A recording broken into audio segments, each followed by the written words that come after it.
ah. Pinapahirapan mo kami ah. Oo nga. Kakangali ginagawa mo ah. Ano na sa amin? Ha? Teka. Saan tayo pupunta? Sa mall? Hindi.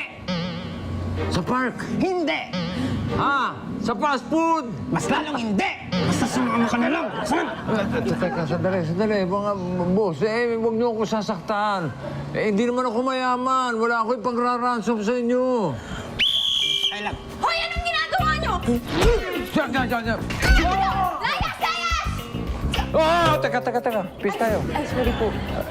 Salamat, ha? Sir, okay lang ba kayo? Yeah, okay lang ako. Salamat, Miss Lady, isa po akong guard. Lady. Opo. Guard.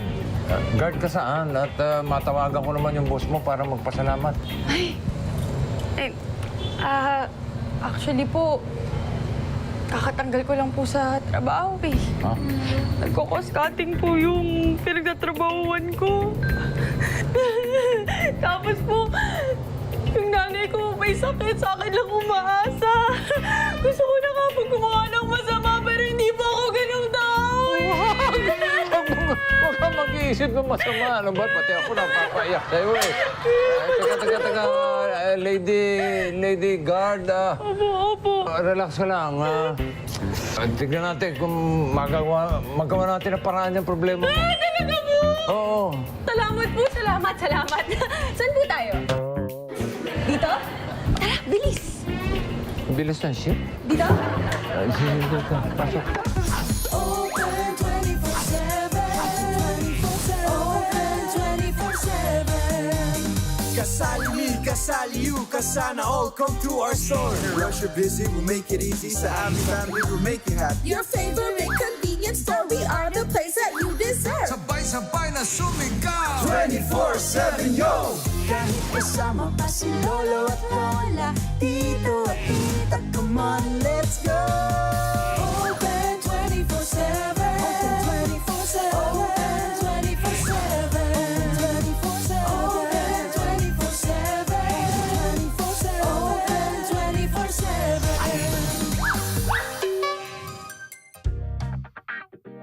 Oo, basta send mo naman doon sa address kasi ang dami na. Ano ba yun? Kilala naman dito sa lugar namin yung Open 24/7 Convenience Store. Hirap naman hanapin mo. Alam niyo naman yun, no? Oo, ano ulit yung street Saan nito? ba kasi? Excuse me, boys. Tatanong ko lang sana kung... Mamaya ka na, Big. Nakikita mo may kausap kami, oh. Sumisingit ka pa. Eh, customer din. Big, huwag ka na nga magulo. Tatanong lang. Sige na. Roy? Bek, ano ba yan? Ako na lang. Ha? Sige na, Big. Sige na. Buti pa si Do. Ay, thank you, ah. Okay. Saan ba dito yung shampoo? Shampoo lang pala, oh. Teka, kunin ko, Teka. Marami kaming shampoo dito, pero ito ang recommend ko. Naka-discount pa to. Ayan ba?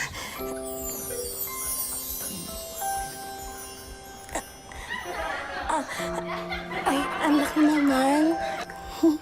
Ha? Ay, itong shampoo. Malaki. Wala bang mas maliit nito?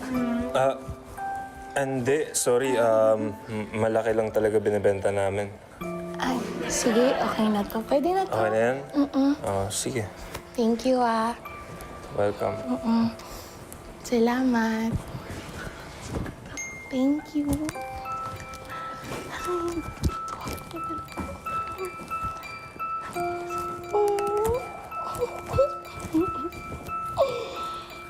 Ay! Bayan, Micaela! Paano yung mga tingin mo kay Do? Sobrang lagkit. Malagkit na malagkit. Fall na fall yan. Kamaingay mo. Baka marinig ka nila. Eh ano naman kung marinig nila ako? 2024 na, no? Hello, Bekbek. It's 2024. Meron siyang iba, okay lang, na babae ang nagpo-first move. Sa bagay. May point ka naman. So, ano na sa tingin mo? Anong dapat kong gawin para kay Do? Ano ka ba? Ang dali lang. ikaw gumawa ng first move. Ikaw ang manligaw. Ako? Oo. Tapos, malay mo, ma-inlove siya sa'yo. Kasi minsan yung mga lalaki, wala lang yung lakas ng loob. Yung pala, gusto ka na nila. So pag ikaw ang nag-first move, lalakas yung loob nila. Di ba? Malay mo, gusto ka niya talaga. Tingin mo? Baka, may chance. Sige, gagawin ko yan, ah. Gagawin ko talaga yan. Thank you so much. Sige, mamaya aayain ko siyang lumabas na kami lang dalawa. Sige, thank you so much sa advice, ha? Liit na bagay. Small thing, thank you. Doon na nakakainis. Ay, back! Yung shampoo! Ay, naku, hindi pa bayad yung shampoo. Orb, Herb, ano yun? Orb, may sabihin ako sa'yo, sigurado magugulat ka. Ano yun? Patingin mo na nagugulat. Patingin mo na nagugulat. Ayun na nga yun. Ayun na yun? Oo. Guido, hayaan mo na. Oo. Ito kasi, Orb, narinig ko si Ate Ay! Oo, nagugulat. Sige. Narinig ko si Ate Micaela. Tsaka si Bekbek nag-uusap. Ha? Herb, di naman nakakagulat yun eh. Ikaw talaga, usisero ka eh. Nag-uusap lang sila, nakikinig ka pa. Grabe ka naman sa akin. Oh. Gabaltaan ka na nga eh. Sige, ano sinabi nila? Ang pinag-usapan nila? Orb, may gusto sa'yo si Bekbek. Si Bekbek, kilala mo yan. Kahit sino gusto nun. Tama, ikaw, si Al, si Kokoy, si Andoy. Orb, iba yung sa amin. Iba yung sa'yo. Sa amin, puppy love. Sa'yo, dog love. Dog love? Oo, malaking aso na. Kumbaga, in love na siya sa'yo, Orb. Di ako naniniwala dyan. Orb, yayayain ka pa nga niya mamaya mag-date eh. Saan ka nakakita ng di in love na ganun? Kilala mo ako, kilala kita. Autopass tayo dyan, Orb. Baka naman kaya ako dinedeny in love ka rin kay Bekbek. Orb. Kahit katiting man yan, wala akong gusto dun. Maniwala ka sa akin. Kahit konti, walang Kahit chance. konti, Orb. Sige nga. Kung wala talagang chance, kahit konti, makipag-date ka sa kanya na parang wala lang. Orb, makikipag-date, makakita ko ng mga tao. Ano iisipin nila? Di ibig sabihin, merong big deal sa'yo. Wala nga. Hindi, kasi di mo kaya makipag-date ng wala lang eh. Parang magkaibigan lang kayo. Isipin mo, sasama ka lang naman sa kanya. Di ba? Sige, papatunayan ko sa'yo, Orb. Wala akong gusto doon kahit katiting man yan. Bahala siyang umasa dyan sa akin.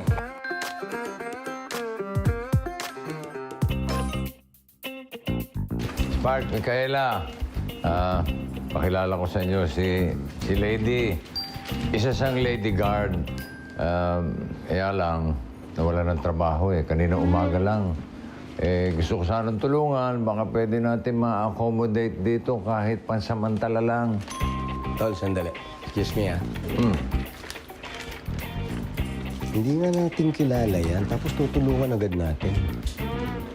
Kailangan ba kilala natin yung tao para tulungan natin? Kung ganyan tayo ng ganyan, dadami masama dahil wala silang malalapitan.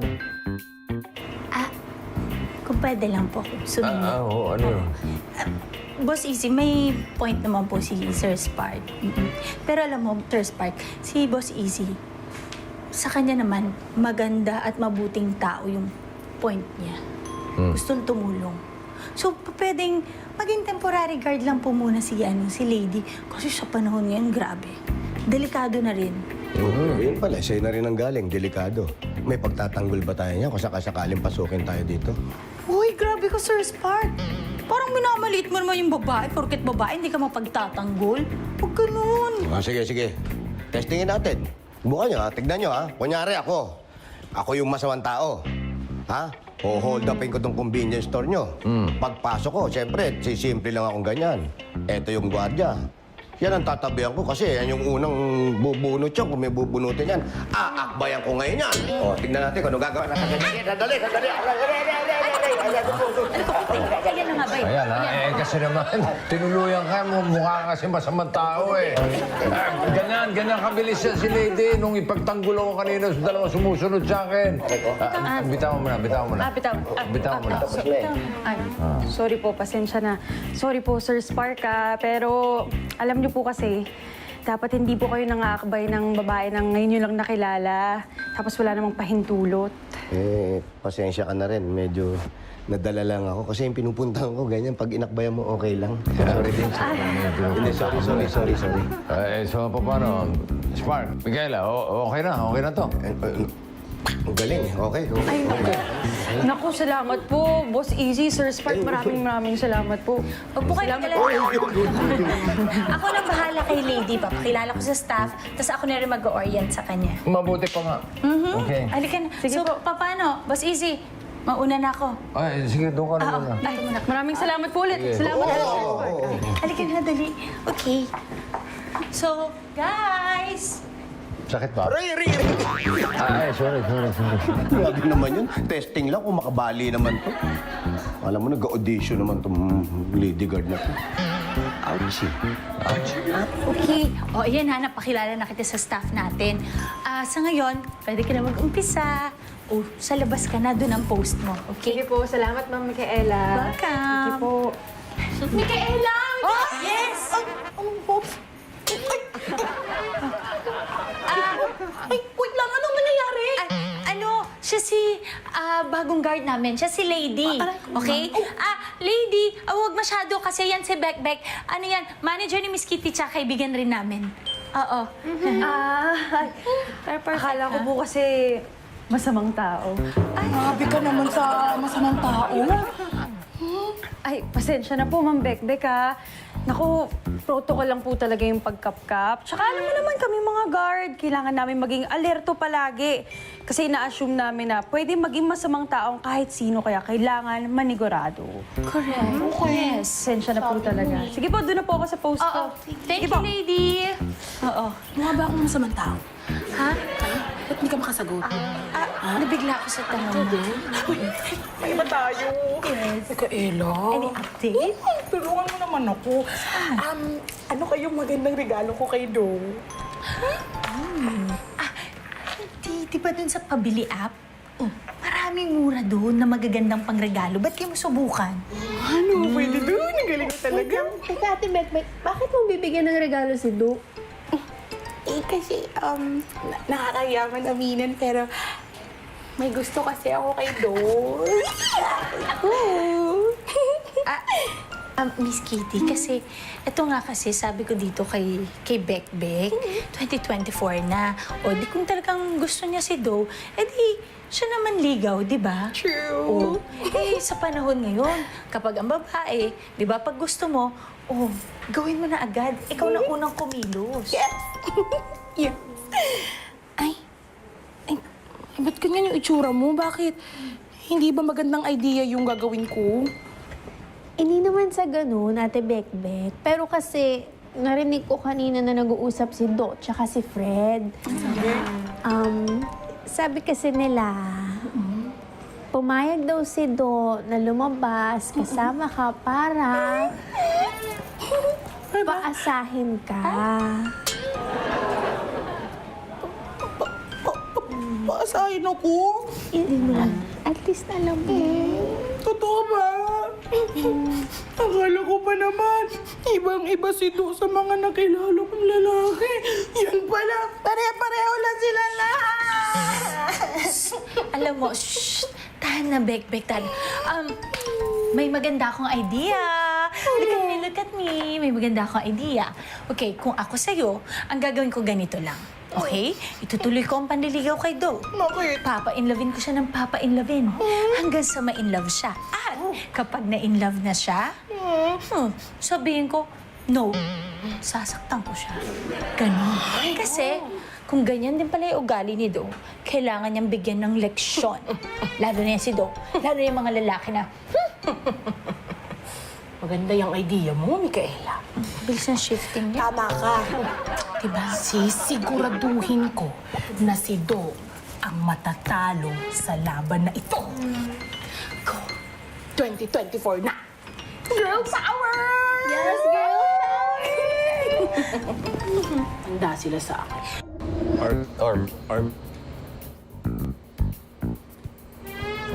Sige.